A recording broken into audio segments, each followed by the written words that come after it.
Praise the Lord. Hallelujah. கர்த்தர் நாமத்துக்கு மகிமை உண்டாவதாக. இன்றைய நாளில் நாம் எதை பற்றி இந்த ஆராதனையில் நாம் எடுத்து வைக்கின்றோம் என்றால் குருத்துவ ஞாயிறு.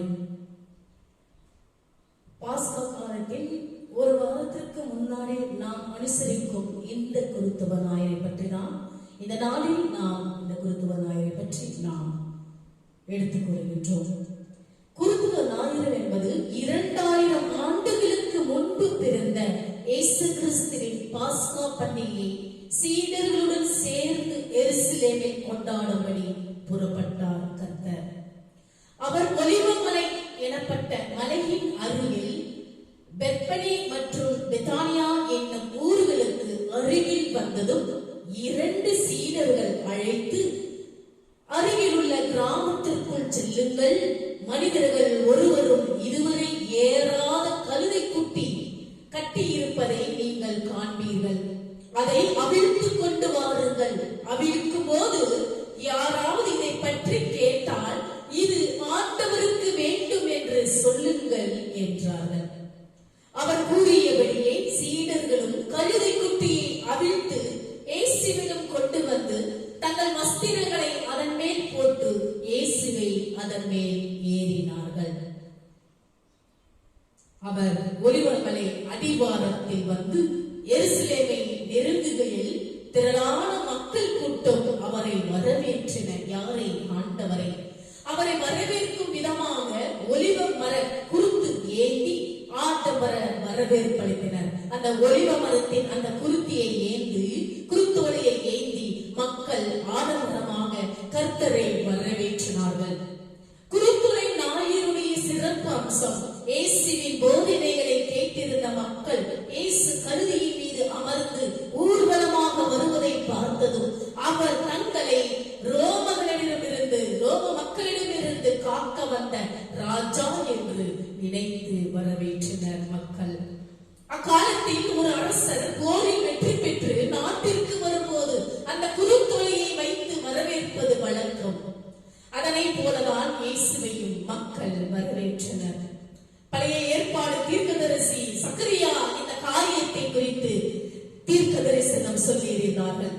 சக்கரியா 9ஆம் அதிகாரம் 9ஆம் வசனத்தில் நீங்கள் வாசித்து பாருங்கள். இதோ இங்கே உன் ராஜா உன்னிடத்தில் வருகிறார், அவர் நீதி உள்ளவரும் ரட்சிக்கின்றவரும் தாழ்மை உள்ளவரும் கழுதையின் மேலும் கழுதை குட்டியாகிய மரியின் மேலும் ஏறி வரவிருக்கிறமாயிருக்கின்றார் என கூறப்பட்ட தீர்க்க தரிசனம் நிறைவேற்றும்படி இச்சம்பவம் நடைபெற்றது. அக்காலத்தில் வெற்றியுடன் திரும்பி வரும்போது குதிரையின் மேல் ஏறி வருவார்கள். அந்த காலத்தில் 2000 ஆண்டுகளுக்கு முன்பு. ஆனால் இயேசு கிறிஸ்து கழுதையின் மேல் வந்தமை அவருடைய தாழ்மையை மக்களுக்கு எடுத்துக் கூறுவதாக இங்கே கூறப்பட்டிருக்கின்றது. தன் உடலை கிழித்து பலியாக்கி வேதனை உணர்வுகளை பாடுகளாக்கி மனிதனுக்கு முழு விடுதலையை வாங்கி தருகிறார் நம்முடைய கர்த்தராகிய இயேசு கிறிஸ்து. இப்பாடுகளின் மூலமாகத்தான் இன்றைய நாளில் குருத்தோலை ஞாயிறு வெற்றியின் ஞாயிறாக நமக்கு கொடுக்கப்பட்டிருக்கின்றது. அப்படியாக இந்த நாளில் கர்த்தர் நமக்காக பாடுகளை சுமந்து நமக்காக உயிர் தியாகம் செய்த ஆண்டவருக்கு நாம் எந்த அளவிற்கு அவரை நன்றி செலுத்தி அவரை ஆர்ப்பரித்து அவரை நாம் முழுமனோடு நாம் ஏற்றுக்கொள்கிறோம் என்று நீங்கள் ஒவ்வொருவரும் சிந்தித்து செயல்பட வேண்டும். இயேசு கிறிஸ்து எருசலேம் நகருக்குள் வெற்றி ஆர்ப்பரிப்புடன் நுழைந்ததை கிறிஸ்தவர்களால் ஆண்டுதோறும் நினைவுபடுத்தும்படி ஒரு நிகழ்வுதான் குருத்து ஞாயிறு ஆகும். இயேசு கிறிஸ்து எருசலேம் நகருக்குள் வெற்றி ஆர்ப்பரிப்பில் நுழைந்ததை நாம் ஒவ்வொருவரும் நினைவுபடுத்தும்படி இந்த ஒரு குருத்து ஞாயிறை நம்முடைய வாழ்க்கையில் நாம் ஒவ்வொருவரும் எடுத்துக்கொள்ளும் நினைவுபடுத்திக் கொள்ளும்படியாக இந்த குருத்தோலை ஞாயிறை நமக்கு கர்த்தர் கொடுத்துக் கொள்கின்றார். இந்த நாளில் நாம் ஒவ்வொருவரும் உற்சாகத்துடன் தியானிப்போமாக. யூதர்கள் எல்லோரும் எருசலேம் நகரில் ஒன்று கூடி இந்த குருத்தோலையை ஒன்றுபட்டு அவரை அழைக்கின்றார் கழுதையின் மேல். அப்படி அவர் வரும்போது தந்தையானவர் கழுதையின் மீது ஏறி யூதயா தேசத்தின் தலைநகரான எருசலேம் நகருக்குள் செல்கிறார். அவர் அங்குள்ள மக்கள் வரவேற்பு கொடுக்கும்படி ஒவ்வொரு விதமாக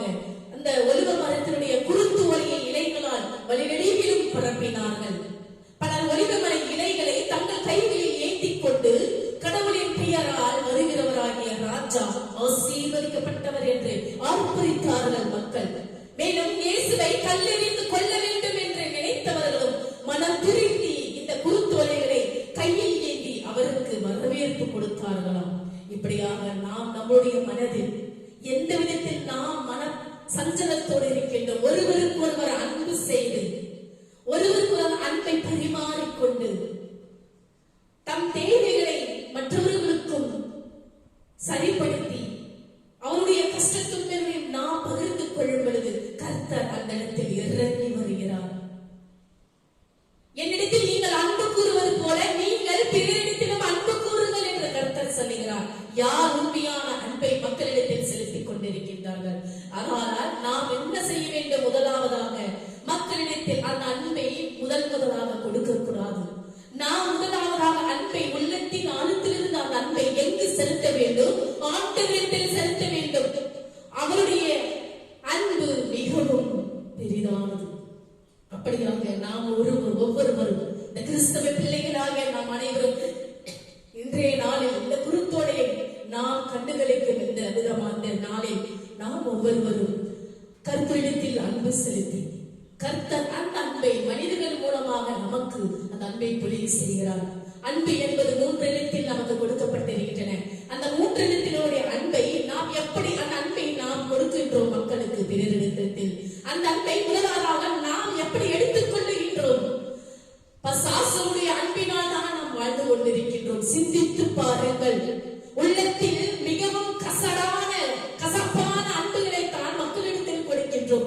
ஏன் கொடுக்கின்றோம்? எதற்காக கொடுக்கின்றோம்? எப்படி கொடுக்கின்றோம் என்று நீங்கள் சிந்தித்து பார்ப்பதில்லை. அதனால் இன்றைய நாளில் கர்த்தர் நமக்காக நம்முடைய பாவங்களுக்காக அவருடைய உயிரை தியாகம் செய்கின்றார். நாம் அப்படியாக பிறருக்காக உயிர் தியாகம் செய்வோமா? அதனால்தான் கடவுளுக்கும் நமக்கும் ஒரு வேறுபாடு உண்டு. நாம் அனைவரும் இந்த உலகில் படைத்த ஒவ்வொரு மனிதர்களும் நாம் பாவிகள். இதை மறுப்பதற்கில்லை. நம் அனைவரும் பாவிகள். யார் பாவம் செய்யாமல் வாழ்ந்து கொண்டிருக்கின்றார்கள்? சிந்தித்து பாருங்கள். ஆண்டவரை தவிர நம் அனைவரும் பாவிகள். அதனால் கர்த்தர் சொல்கிறார், உள்ளத்தின் ஆழத்திலிருந்து உங்கள் அன்பை என்னிடம் செலுத்துங்கள். அப்போது நாம் அந்த அன்பை செலுத்தும் பொழுது கர்த்தர் மனிதர்கள் மூலமாக அன்பை கொடுப்பார்கள். மனிதர்கள் மூலமாக கர்த்தர் அன்பை கொடுக்கும் பொழுது நம்மளுடைய தேவைகளை ஒவ்வொன்றும் அவர் சந்திக்கின்றார். மனிதர்களுக்கு நம்பிக்கை தான் மிகவும் முக்கியம். அந்த நம்பிக்கை இல்லை என்றால் நாம் ஒருவர் வாழ முடியாது. கர்த்தர் நமக்காக பாடுகள் பட்டு நமக்காக ரத்தம் சிந்தி நமக்காக அந்த கெத்செமனே தோட்டத்தில் ரத்தம் சிந்தி நமக்காக பரிசுத்த ஆவியானவரிடத்தில் ஜெபிக்கிறார். நீங்கள் பைபிள் படித்து பாருங்கள். பைபிள் யாரும் படிப்பதில்லை. சும்மா வீட்டில் வைத்துக் கொண்டிருக்கின்றீர்கள். பைபிளை எதற்காக வைத்துக் கொண்டிருக்கின்றீர்கள் எனக்கு புரியவில்லை. எல்லா மொபைலில் எல்லாம் அடங்கிக் கொண்டிருக்கின்றன. ஆனாலும் பைபிளும் அடங்கிக் கொண்டிருக்கின்றன. அதை நீங்கள் டவுன்லோடு செய்து ஒவ்வொரு நாளும் ஆண்டவருடைய வார்த்தையை படியுங்கள். யூடியூப் பாக்குறீங்க, ட்விட்டர் பாக்குறீங்க, பேஸ்புக் பாக்குறீங்க, இன்ஸ்டாகிராம் பாக்குறீங்க, எல்லாம் பாக்குறீங்க. அதில் ஒன்றும் பிரயோஜனம் இல்லை. ஆண்டவருடைய வார்த்தையை படிக்கும் பொழுது உங்களுக்கு பிரயோஜனம் இல்லை. ஏனென்றால் ஆண்டவருடைய வார்த்தையில் ஜீவன் உள்ளது, உயிர் உள்ளது, மறுப்பதற்கில்லை. நீங்கள் சிந்தித்து பாருங்கள். அப்படியாக அந்த பைபிளை ஒரு மூலையில் ஏதோ வைத்து விட்டோம். பைபிள் கிறிஸ்தவ குடும்பங்களில் பைபிள் இருக்கும். அதை எடுத்து படிக்கின்றீர்களா? இல்லை. வார்த்தையை படித்து பாருங்கள். இனிவரும் காலங்களில் நாம் எந்த அளவிற்கு வாழ்வோம் என்று தெரியாது. புரிந்து கொள்ளுங்கள். அதனால் என் தெய்வ பிள்ளைகளே, இந்த நாளில் ஆண்டவர் நமக்காக இந்த கல்லறையின் மேல் நமக்காக பயணம் செய்கின்றார். எங்கு பயணம் செய்கின்றார்? நம் பாவங்களுக்காக. மனிதர்களிடத்தில் நம் பாவங்களுக்காக உயிர் தியாகம் செய்கிறார். ஆண்டவரிடத்தில் நம் பாவங்களுக்காக பரிந்து பேசி நமக்காக உயிர் தியாகம் செய்கிறார். அதனால் தான் இன்றைய நாளில் இந்த குருத்தோடையை கர்த்தர் இந்த நாளில் நமக்கு வழங்கிக் கொண்டிருக்கின்றார். நாம் அனைவரும் நம்பிக்கையோடு அவரை நோக்கி நாம் கூப்பிட்டு துதித்து நாம் பாடுவோம். ஆராய்ந்து முடியாத அதிசயங்கள் செய்பவர் கர்த்தர். இரட்டிப்பான நன்மைகளை தருவேன் என்று சொன்னவர் கர்த்தர். அற்புதங்கள் செய்பவர், அதிசயங்கள் செய்பவர் ஆண்டவர். நாம் மனிதர்கள் முன்பாக தலை குறைந்து வாழாமல் நம் தேவைகளை உடனுக்குடன் உதவி செய்பவர் கர்த்தர். நம்மை உயர்த்தி வைத்து ஒவ்வொரு நாளும் நம்மை வாழ வைக்கின்றவர் கர்த்தர். அப்படியாக நம் அனைவரும் ஒன்றுபட்டு அவரிடத்தில்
இப்பொழுது நாம் அவருடைய வார்த்தையை நாம் தெல்ல தெளிவாக கேட்டு மீண்டுமாக அவருடைய வார்த்தைகளை நாம் வீட்டிற்கு தினந்தோறும் நாம் படித்து பயன்பெற வேண்டும்.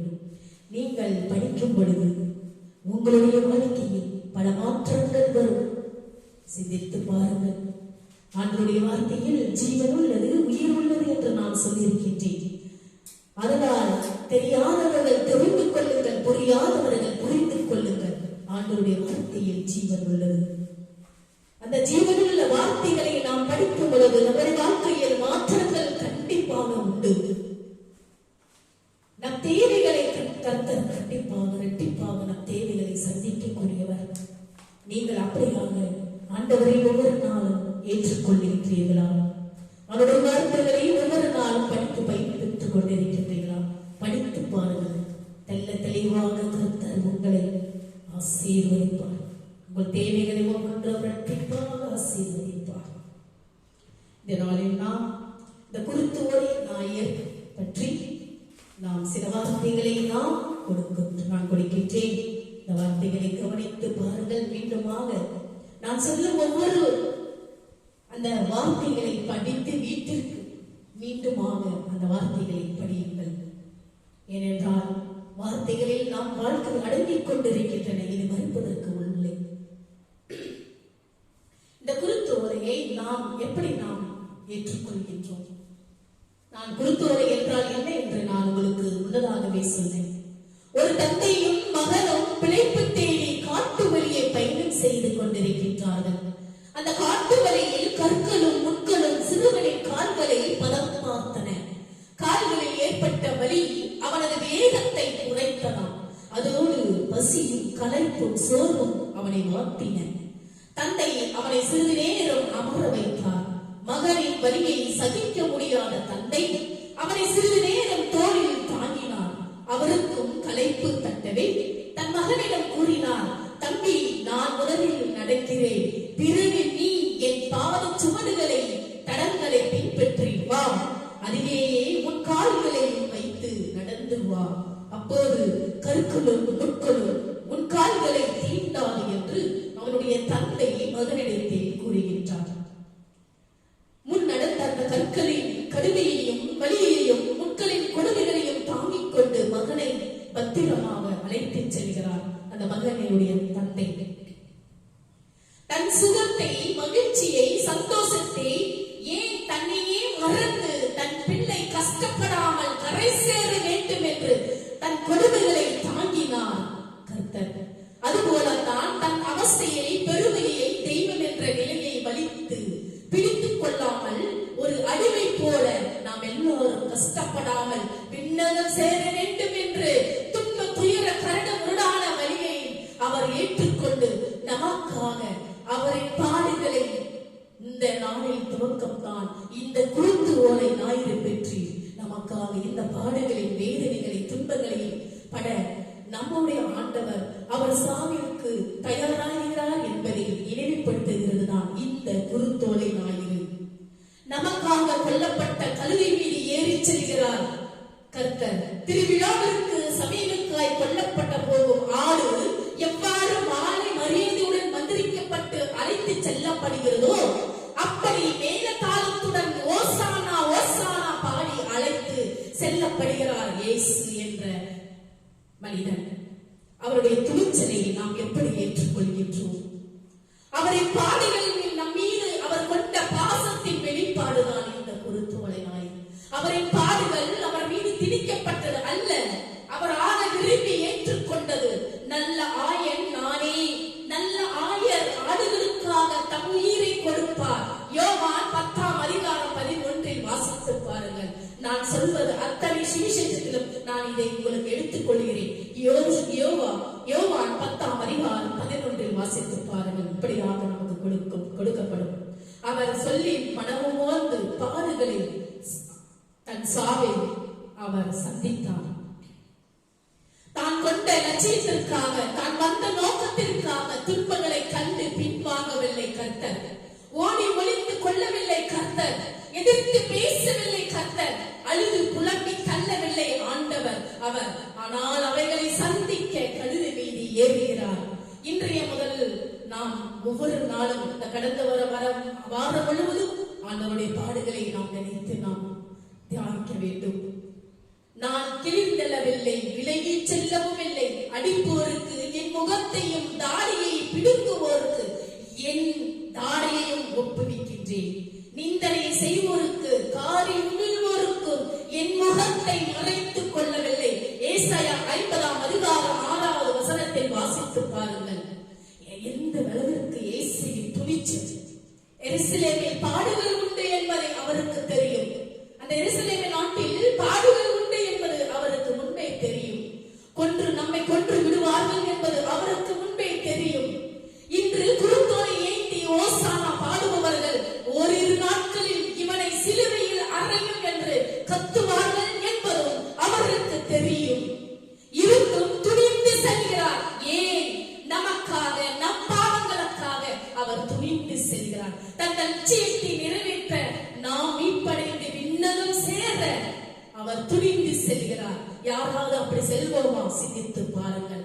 யாராவது பாடுகள் படுவதற்கு, துன்பப்படுவதற்கு, கொல்லப்படுவதற்கு ஆரவாரத்தோடு மகிழ்ச்சியோடு பவனி செல்வார்களா? சிந்தித்து பாருங்கள். ஆனால் இயேசு சென்றாரே, அந்த துணிச்சல் நம்மிடம் இருக்கிறதா என்று சிந்தித்து பாருங்கள். துன்ப துயரங்கள், பிரச்சனைகள் கண்டால் நாம் ஓடி ஒளிந்து கொள்கிறோம். சீடர்களைப் போல மார்க் 15:50-52 வாசித்து பாருங்கள். துன்பங்களை தாங்குபவன், சந்திப்பவன், எதிர்கொள்பவன் தான் நம்முடைய சீடன் என்பதை இயேசு பலமுறை உரைத்திருக்கிறார். மத்தேயு 16:20-24 வாசித்து பாருங்கள். யோவான் 12:24-15-13 வாசித்து பாருங்கள். துன்பங்களை தாங்க நம்முடைய தூயவர் இயேசு துணிச்சலுடன் பயணிக்கிறார். இதுவே குருத்து ஞாயிறு என்ற அர்த்தம்.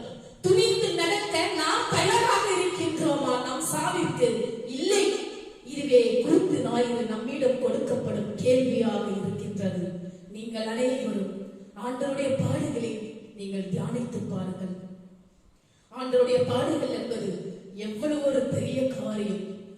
ஏன் பாடுகள் படுகின்றார்? நமக்காக, நாம் செய்யும் பாவங்களுக்காகவும் அக்கிரமங்களுக்காகவும் நமக்காக கர்த்தர் பாடுகள் பட்டு இரத்த வேர்வை செய்து முள்முடி சூட்டி அவருடைய ஆணைகளால் கால்களையும் கைகளையும் ஆணைகளால் அடித்து அவரை சிலுவையில் அறைகின்றார்கள்.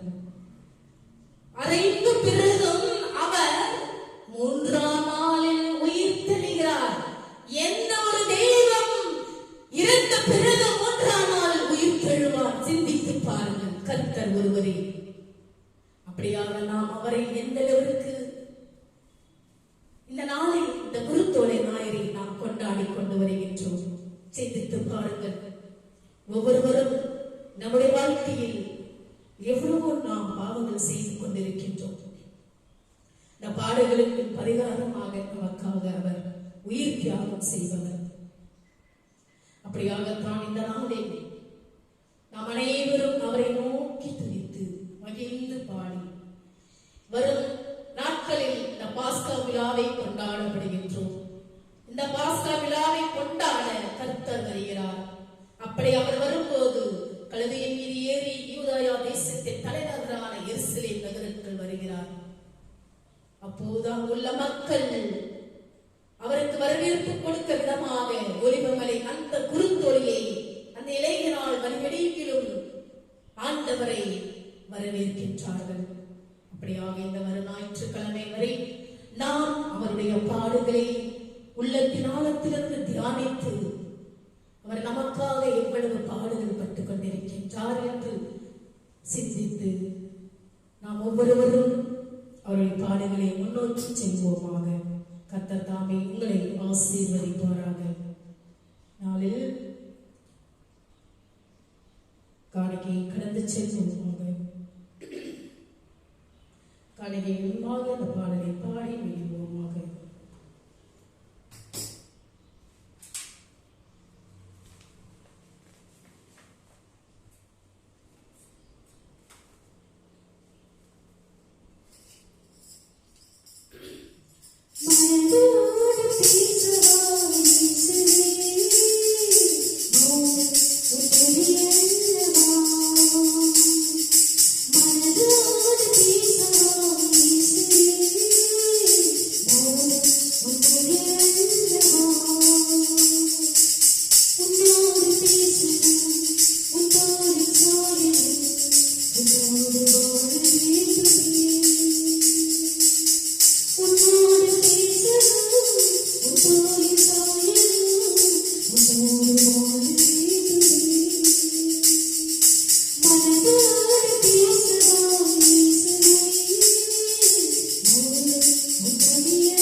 இப்பொழுது நாம் காணிக்கை கடந்து செல்வோமாக.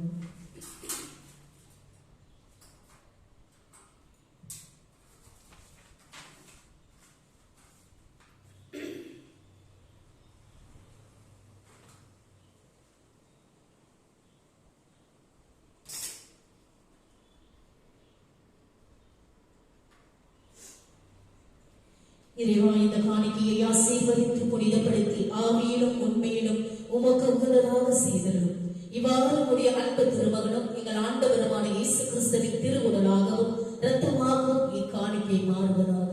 அவர் தாம் பாடுபடுவதற்கு முந்தின நாள் வணக்கத்துக்குரிய தம் திருக்கைகளில் அப்பத்தை எடுத்து வானோக்கி கண்களை உயர்த்தி எல்லாம் வல்ல இறைவனும் தம் தந்தையும் ஆகிய உமக்கு நன்றி செலுத்தி வாழ்த்துரைத்து அப்பத்தை பிட்டு தம் சீடர்களுக்கு அளித்து அவர் கூறியதாவது: அனைவரும் இதை வாங்கி உண்ணுங்கள், ஏனெனில் இது உங்களுக்காக கையளிக்கப்படும் என் உடல்.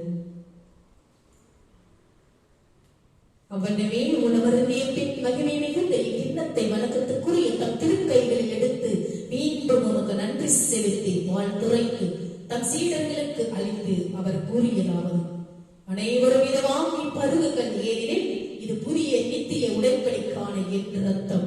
இது பாவ மன்னிப்புக்கென்று உங்களுக்காகவும் எல்லாருக்காகவும் சிந்தப்படும். இதை என் நினைவாக செய்யுங்கள். நாம் அனைவரும் அவருடைய திரு உடலையும் திரு ரத்தத்தையும் ஒருமனப்பட்டு நம் சரீரத்தில் நாம் உட்கொள்ளும் பொழுது கர்த்தர் நம்மை சுத்தப்படுத்தி பரிசுத்தப்படுத்துபவர். நம் பாவங்களை அவருடைய ரத்தத்தால் கழுவி சுத்தப்படுத்தி நம்மை பரிசுத்தப்படுத்துபவர். நம் திரு உடலை அவர் சரீரத்தினால் நம்மை சுத்தப்படுத்துபவர். அப்படியாக நாம் அனைவரும் அவருடைய திருவிருந்தில் ஒருமனப்பட்டு பகிர்ந்து கொள்வோமாக.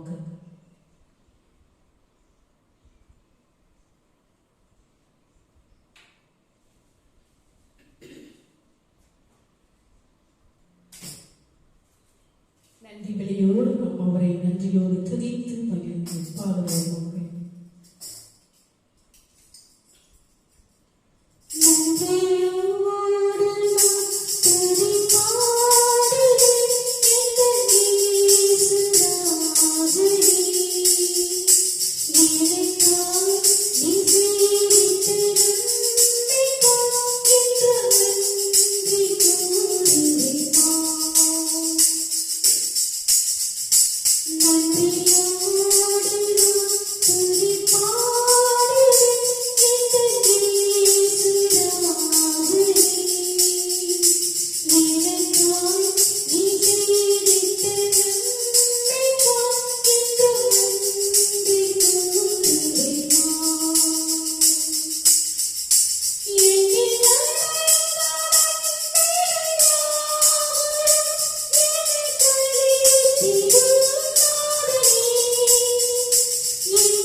அவர் செய்த சகல உபகாரங்களையும் மறவாதே.